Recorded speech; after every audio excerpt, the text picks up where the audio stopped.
The lasagna was still warm in my hands as I climbed the front steps of my parents' house. Sunday dinner had been a tradition since I was old enough to remember, and even though I now live 40 minutes away and worked 60-hour weeks, I never missed it. The familiar scent of Mom's garlic bread wafted through the screen door, mixing with the sound of muffled voices from inside. I was about to knock when I heard my name. Sophie won't be a problem. She never says no to family. That was my father's voice coming from the kitchen. I froze, my hand suspended inches from the door. But 300,000? That's insane. How did you even? My mother's voice was strained, worried in a way I rarely heard. It doesn't matter how. That was Nathan, my older brother. His tone was defensive, sharp. What matters is that I need it handled before they start the legal proceedings. You said you'd help. We will, Dad said firmly. Your sister's got that promotion, remember? Senior financial analyst at that big firm downtown. She's probably making, what, 150,000 a year now. More, Nathan said. She mentioned something about bonuses. My stomach turned to ice. The lasagna dish suddenly felt like it weighed 100 pounds. We'll tell her it's for the house, Mom said, and I could hear her rationalizing already. That tone she used when she was convincing herself something wrong was actually right. Say we need repairs for the roof, the foundation. Maybe 30,000 at first, then medical bills. I'll say I need some procedures. We can spread it out over a few months. She'll give it, Dad agreed. She always does. Remember when Nathan needed that business loan 5 years ago? 20,000, no questions asked. Never even asked for it back when the business failed. That's because Sophie doesn't understand how the real world works, Nathan said, and I could practically hear his smirk. She still thinks family means something. It's almost sad. Don't talk about your sister that way, Mom said, but it was weak, perfunctory. I'm just saying, she's always been naive. Remember when she gave you guys her entire signing bonus to help with the mortgage? $40,000 just handed over. Who does that? A good daughter, Dad said, but there was something in his tone that made it sound like he was saying a foolish daughter. Exactly. So we'll milk this. Take care of my debt, maybe have some left over for that vacation house you've been wanting. Sophie won't even realize what's happening. We'll space out the requests, make each one sound desperate. She can't say no when Mom cries. I don't like lying to her, Mom said quietly. It's not lying, Nathan countered. We're family. Her money is family money. Besides, she doesn't have kids, doesn't have a husband. What's she spending it on anyway? That stupid apartment downtown. The one she worked her ass off to afford. I thought bitterly, my hands shaking. She'll be fine, Dad said with finality. Sophie's always been fine. That's what she does, she handles things. And we need this handled. Nathan, you're sure there's no other way? Unless you want me in federal prison for tax evasion and fraud, no. This is it. My lawyer says if I can pay it back before the audit goes deeper, they'll probably let it go with penalties. Tax evasion. Fraud. My successful brother, the one with the Mercedes and the McMansion, the one my parents bragged about at every family gathering, was a criminal, and they were planning to make me pay for it. We'll start next week, Mom said. After dinner today, I'll mention the roof. Plant the seed. Make it good, Nathan said. Cry if you have to. Sophie turns into pudding when you cry. I backed away from the door slowly, silently, my whole body trembling. The lasagna dish slipped slightly in my sweaty palms. But I caught it. Couldn't drop it. Couldn't make a sound. Couldn't let them know I'd heard everything. My car was parked on the street, and I made it there on legs that felt like jelly. I sat in the driver's seat, the lasagna growing cold on my lap, and tried to process what I'd just heard. My family, the people I'd sacrificed everything for, were planning to con me, to manipulate me, to use my love for them as a weapon against me. The $40,000 signing bonus I'd given them.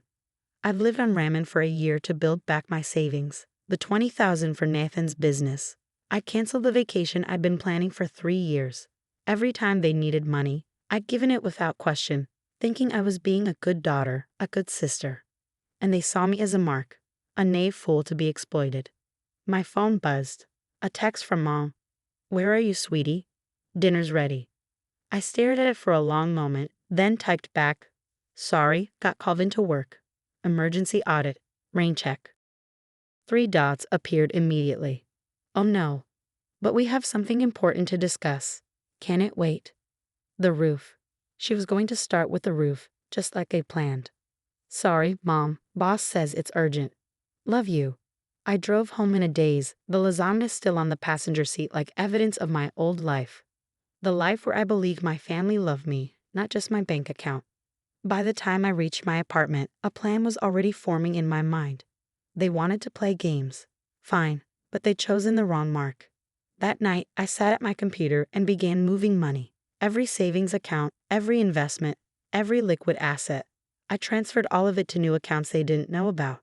Then I called my bank and put fraud alerts on everything, changed all my passwords, set up two-factor authentication. My phone rang constantly. Mom, Dad, Nathan. I let them all go to voicemail. Monday morning, I walked into my boss's office and asked for a meeting. Karen Richards was a sharp woman in her 50s who'd built her career on reading people and situations. I need some advice, I said, closing the door behind me. Personal, not professional, but it might affect my work. She leaned back in her chair, studying me. Go on. I told her everything. The overheard conversation, the pattern of financial exploitation, Nathan's legal troubles. She listened without interrupting, her expression growing darker with each detail. First, she said when I finished, you're handling this remarkably well. Most people would be a mess. Second, you need a lawyer. Not for you, for protection against what they might try. Third, and this is important, you need to document everything. Every request for money, every transaction, every communication. I've already started, I said, showing her the spreadsheet I'd begun.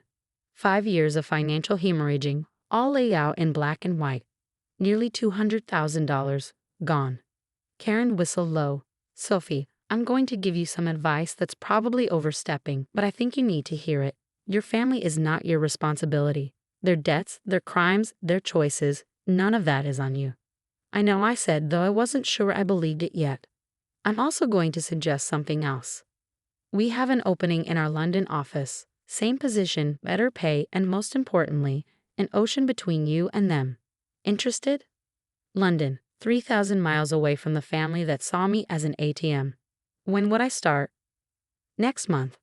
We'd handle the visa, moving expenses, everything. Consider it a fresh start. That night, the calls became frantic. 23 missed calls from Mom. 15 from Dad. 31 from Nathan. The voicemails progressed from concerned to angry to desperate. Sophie, this is ridiculous. Call your mother back. Sweetie, please. We're worried about you. Stop being a drama queen and answer your phone. Sophie, this is serious. Nathan needs our help. Family helps family. Tuesday, I finally answered Nathan's call. Jesus Christ, Sophie. Where have you been? Working. I said calmly. You know, at that job you all think is just a fountain of free money. What's that supposed to mean? It means I'm busy, Nathan. What do you want? We need to talk. As a family, can you come to dinner tomorrow? Can't. I have plans. Plans? What plans are more important than family? The kind where people don't scheme to defraud me out of $300,000. The silence was deafening. Then, I don't know what you're talking about. Tax evasion and fraud, Nathan? Really? And you were going to make me pay for it. Tell Mom and Dad to lie to me, manipulate me. You were listening. You were eavesdropping on our private conversation. I was bringing lasagna for family dinner. Remember family? That thing you said I foolishly believe means something. Sophie, listen, it's not what you think. It's exactly what I think. You were planning to con me, your own sister. The one who's bailed you out for years. I'm in trouble, Soph. Real trouble. I could go to prison. Then you should have thought of that before committing fraud. Are you seriously going to let me go to prison? Over money? Money you can afford to spare. I couldn't afford the $40,000 I gave Mom and Dad. I couldn't afford the $20,000 I gave you. I couldn't afford any of it, but I gave it anyway because I thought that's what family does. Turns out I was wrong about what family means. Sophie, please. I hung up. The texts started immediately. From Nathan, begging. From Mom, guilt-tripping. From Dad, demanding. I archived them all without reading. Wednesday brought a new tactic. Mom showed up at my office building at lunch, tears streaming down her face. Sophie, please. Just talk to me. I'm your mother. I stood there in the marble lobby, watching the woman who'd given birth to me sob dramatically, and felt nothing. The tears that had always worked on me before seemed hollow now, theatrical. "We can talk," I said. "Right here. In public. Can't we go somewhere private?" "No. Say what you need to say." She glanced around at the people passing by, clearly uncomfortable. "Your brother is in trouble." "I know. Tax evasion and fraud. He told me. He made mistakes, but he's family. We have to help him." "No, you have to help him. He's your son. Use your money." "We don't have that kind of money, you know that." Then Nathan should have thought of that before breaking federal law. "How can you be so cold? This isn't like you." "You're right. The old Sophie would have already written the check." "The old Sophie believed you when you said family helps family. But the old Sophie didn't know that her family was planning to con her, to use her love against her." Mom's face went pale. "How did you?" "Does it matter? What matters is that I know exactly what you all think of me. The knave daughter. The family ATM. The mark. We never said.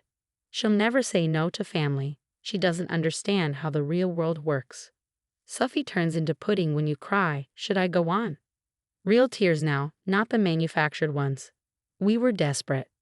"No, you were greedy." "There's a difference." I left her there in the lobby and went back to work. That afternoon, I accepted the London position. Thursday was quiet.